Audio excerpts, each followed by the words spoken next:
Magandang araw mga bata! Muli, ito si Teacher JM at tayo mag-aaral ng Summative Test Reviewer na makabansawan ng Quarter 3, Week 1 and 2.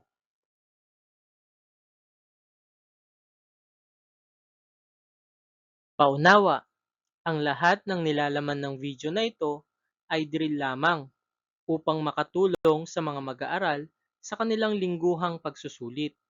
Maraming salamat po sa inyong pangunawa.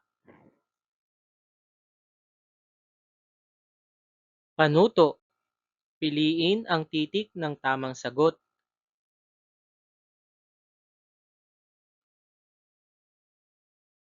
Number 1. Ano ang tawag sa lugar kung saan nag-aaral ang mga bata? A. Bahay, B. Paaralan, C. Palengke, D. Simbahan.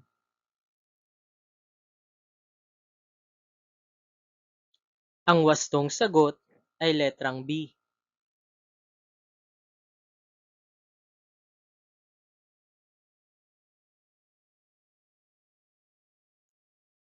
Number 2. Sino ang nagtuturo sa loob ng silid-aralan? A. Mag-aaral, B.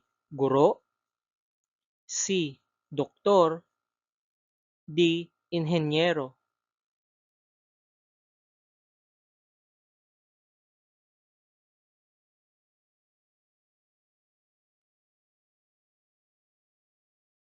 Ang wastong sagot ay letrang B.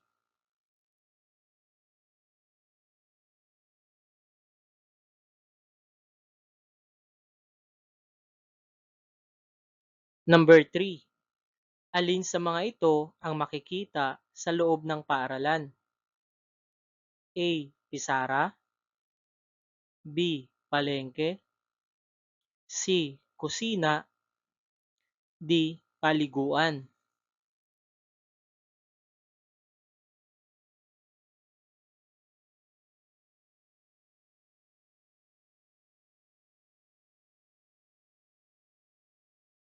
Ang wastong sagot ay letrang A.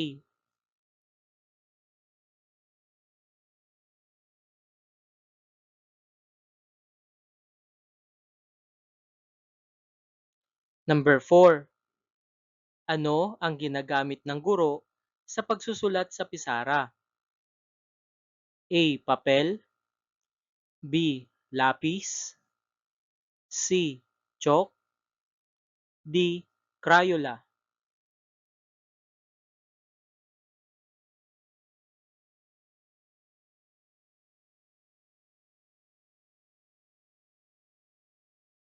Ang wastong sagot ay letrang C.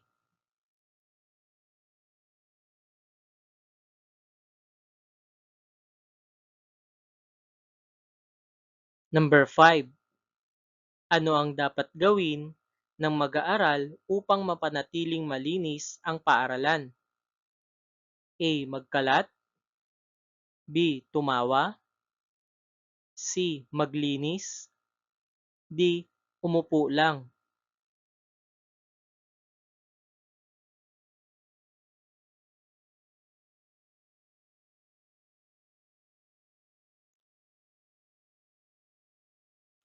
Ang wastong sagot ay letrang C.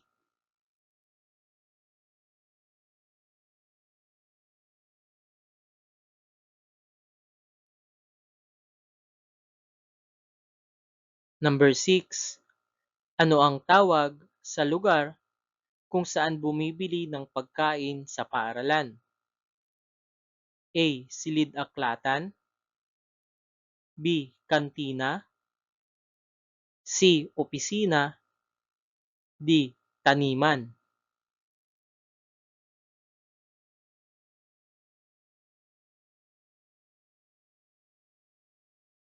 Ang wastong sagot ay letrang B.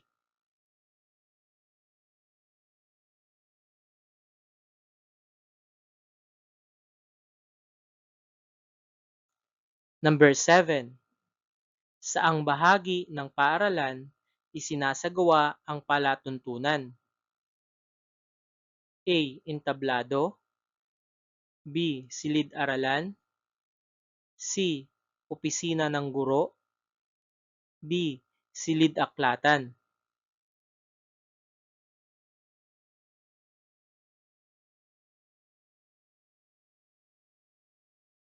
Ang wastong sagot ay letrang A.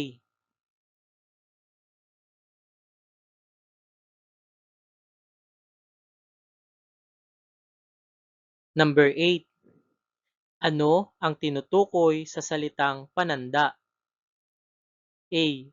Bagay na palatandaan ng isang lugar, B. Pangalan ng guro, C. Aklat sa paaralan, D. Laro ng mga mag-aaral.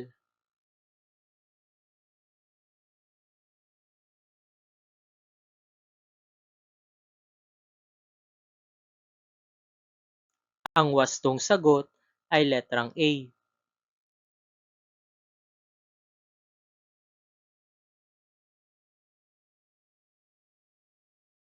Number 9.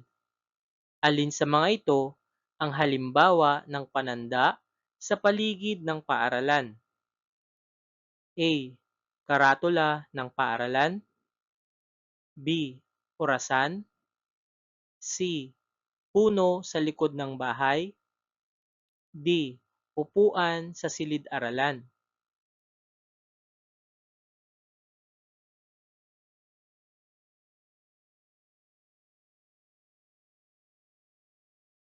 Ang wastong sagot ay letrang A.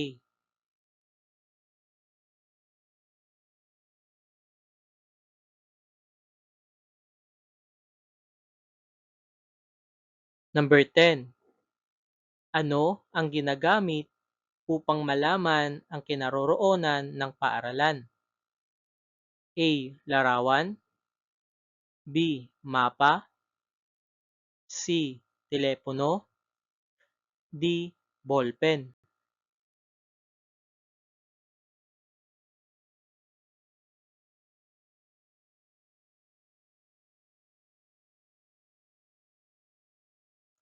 Ang wastong sagot ay letrang B.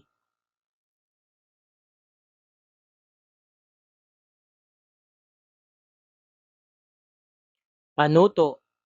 Sagutin kung tama o mali ang pangungusap.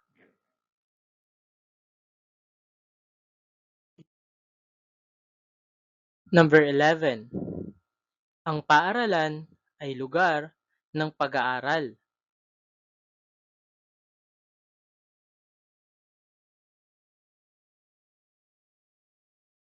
Ang wastong sagot ay tama.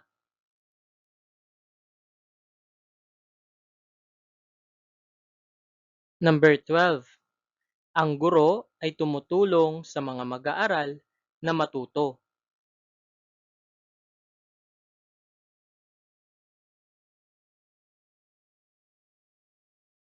Ang wastong sagot ay tama.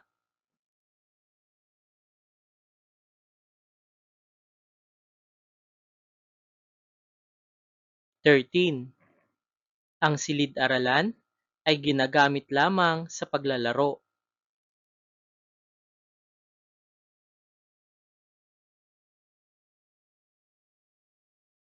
Ang wastong sagot ay mali.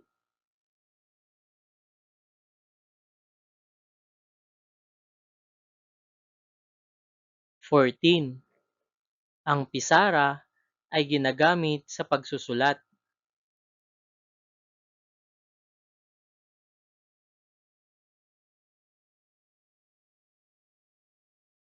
Ang wastong sagot ay tama.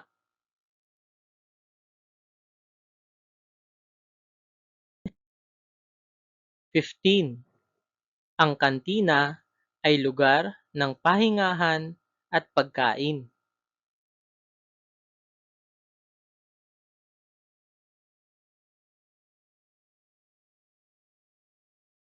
Ang wastong sagot ay tama.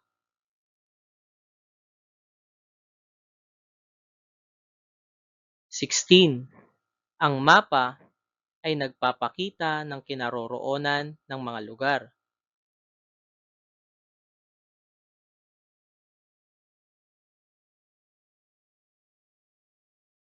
Ang wastong sagot ay tama.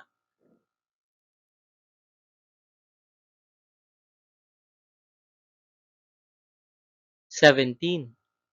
Ang pananda ay tumutulong upang madali nating makilala ang isang lugar.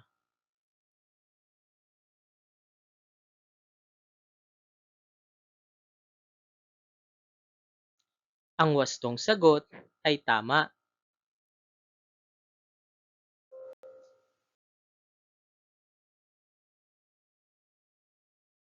18. Ang entablado ay ginagamit sa pagtatapon ng basura.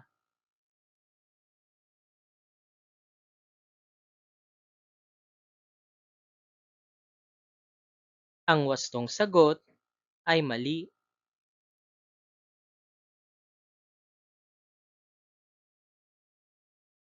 19. Ang paaralan ay dapat pangalagaan ng bawat mag-aaral.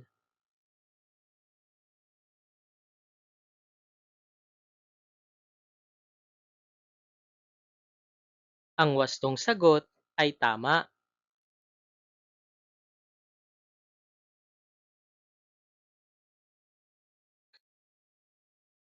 20. Ang paggalang sa mga kasama sa paaralan ay tanda ng mabuting asal.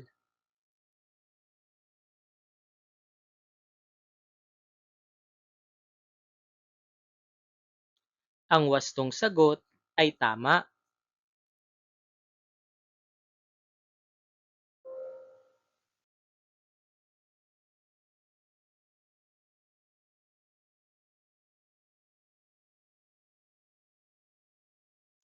Maraming salamat sa inyong pakikinig. Muli, ito si Teacher JM at huwag kalimutang mag-subscribe sa ating YouTube channel.